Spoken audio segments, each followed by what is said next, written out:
Euh,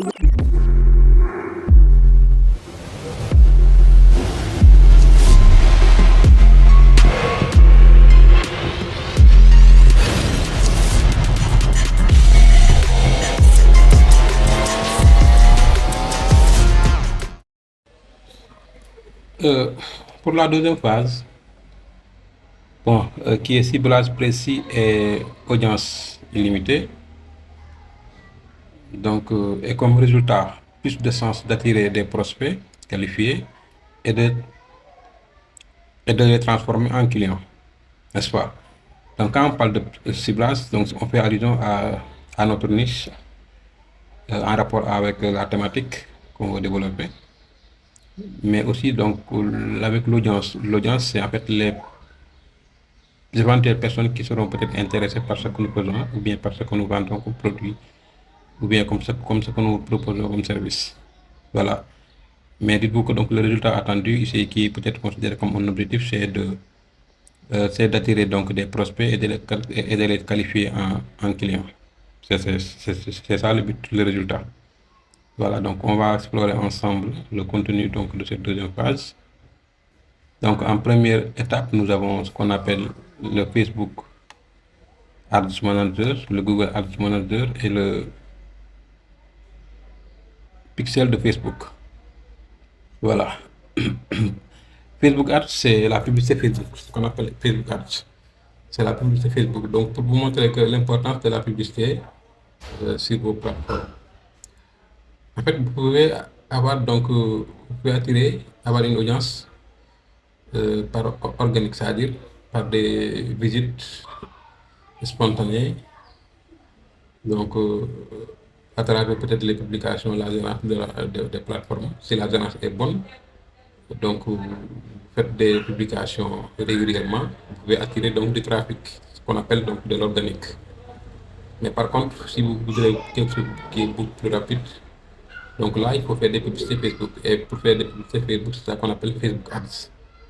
Voilà, donc, et que si vous faites ça, dites-vous que ça va vous permettre donc d'avoir donc plus de visiteurs, plus d'audience.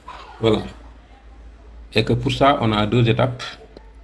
La première étape qui vous permet donc de pouvoir faire des publicités sur les réseaux sociaux, il faut savoir également segmenter, il faut savoir également décliner la bonne audience en fonction donc des centres d'intérêt, des caractéristiques sociales ou bien des catégories socio-culturelles. Par l'âge, le sexe, le lieu, les centres d'intérêt, le comportement d'achat et ainsi de suite. Donc ça là, ceci va permettre donc de mieux centrer l'importance de votre publicité sur votre audience visée, sur votre audience ciblée. Et que là, on ne doit pas le faire n'importe comment. Donc il faut respecter la démarche, n'est-ce pas, de le faire. Et en plus aussi, donc toujours avec Ad Manager, il faut une audience personnalisée. C'est-à-dire si vous ciblez les clients qui ont déjà acheté avec vous, ou bien si vous ciblez les clients qui ont déjà entamé une conversation, ou bien si vous ciblez les personnes que vous avez enregistré leur numéro comme donc sous une forme liste WhatsApp. Et en général, pour faire des campagnes, ces genres de campagnes, il faut faire ce qu'on appelle la campagne de reciblage ou retargeting. Le recyclage et le retargeting, c'est des campagnes qui ciblent en général les personnes qui ont interagi donc avec vos publications, avec vos publicités, que ce soit commentaire, partage ou bien like, n'est-ce pas? Et que pour ceci, vous pouvez le faire avec le business, avec le Facebook Ads, c'est-à-dire si vous faites des publicités Facebook. Mais pour cette étape, il faut maîtriser bien ce qu'on appelle la publicité Facebook. Et pour cette étape, donc j'ai une formation que j'appelle FB Sales Boost que je vends. Donc c'est pas une formation gratuite aussi. Mais si vous achetez cette formation, ça va vous permettre donc de maîtriser de A à Z donc la publicité Facebook, Instagram et tout. Voilà, donc pour cette étape-là, il faut que vous maîtrisez nécessairement la publicité Facebook de manière générale. Et là, vous serez à l'aise. Et que c'est un moyen tellement rapide pour attirer donc beaucoup plus de prospects, une audience qui est peut-être sûrement intéressée à 80% par ce que vous faites. Voilà. Et là, Google Ads, là, bon, Google Ads est peut-être un peu beaucoup plus compliqué. C'est pourquoi je vous ai mis trois stratégies, ça dépend de vous. Donc, si vous constatez que Google Ads n'est pas tellement utilisé, donc je vous recommande Facebook Ads parce que Facebook Ads est beaucoup plus recommandé que Google Ads. Parce que Google Ads, non seulement, et YouTube Ads, non seulement, donc il y a l'audience n'est pas parfois déterminée à 100% et que la tactique aussi, c'est pas facile. Mais Facebook, donc c'est pas trop compliqué et que avec Facebook, vous décrochez beaucoup plus simplement, beaucoup plus rapide et plus simple donc de visiteurs que Google Ads et YouTube Ads. Et pour ça, donc l'audience est basée sur donc des ciblages sur les mots-clés. Ici, donc, vous pouvez cibler en fonction de l'âge, en fonction du sexe, en fonction donc des comportements. Mais là, vous allez cibler en fonction donc des recherches de mots-clés. Comme par exemple une personne, une femme qui cherche gamme noire pour femme, ou bien une femme qui cherche céréales pour plus de poids, et ainsi de suite. Donc ça, c'est ce qu'on appelle les mots-clés. Et si vous faites donc des audiences pour attirer donc une clientèle ou bien des visiteurs, donc la stratégie va se reposer sur donc, la maîtrise des mots-clés.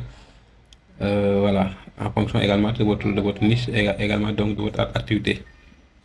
Là aussi, donc, vous pouvez un peu toucher l'âge, mais en fait, le travail à 70%, 80%, c'est surtout donc sur la recherche de mots-clés parce que ceux qui sont sur WhatsApp, sur Google, donc tapent des mots-clés, recherchent des mots-clés pour pouvoir peut-être rechercher un produit ou bien un service. C'est la raison pour laquelle il faut toujours mettre l'accent sur ça. Quand il s'agit donc de Facebook Ads, de Google Ads, YouTube et TikTok Ads. N'est-ce pas? Et enfin, pour la troisième étape, pour le troisième élément, on a ce qu'on appelle le pixel de Facebook. Le pixel de Facebook, c'est un bout de code que vous allez installer donc, dans le paramétrage de Facebook pour pouvoir euh, euh, décompter le nombre de visiteurs qui visitent votre boutique ou bien votre site. Voilà. Et que pour savoir comment installer le pixel de Facebook, donc je l'ai intégré dans la formation là, comment faire de la publicité de A à Z. Donc si vous avez la formation, vous pouvez faire tout concernant la publicité. Parce que le pixel Facebook vous permettra de comprendre le nombre de visiteurs qui a visité votre boutique. Le nombre de visiteurs. Si c'est 100 visiteurs, donc parce que pour chaque activité, pour chaque événement effectué sur le site, donc Facebook fait un décompte. Pourquoi on appelle le pixel. Ce pixel-là donc, permet donc d'avoir le nombre de visiteurs, de décompter le nombre d'événements sur votre site. Et peut vous dire que telle journée, il y a telle personne, il y a combien de personnes qui ont visité votre site. Mais avant tout cela, il faut installer donc le pixel. C'est un bout de code donc il faut installer pour pouvoir faire cela. Voilà. Bon, je pense que peut-être on a fait l'importance, l'idéal pour cette deuxième phase donc de la stratégie, pourquoi pas les plateformes digitales. Voilà. Donc c'est des plateformes et que si on respecte tout cela, le résultat c'est plus de sens d'atterrir des prospects qualifiés et de les transformer en clients. Donc pour chaque phase, normalement il y a un résultat qui est attendu.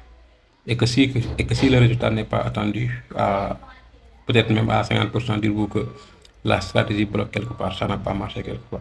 Donc, mais si vous le faites correctement, je pense que donc vous pouvez avoir donc le résultat escompté ou bien le résultat attendu. Et merci beaucoup pour cette deuxième étape.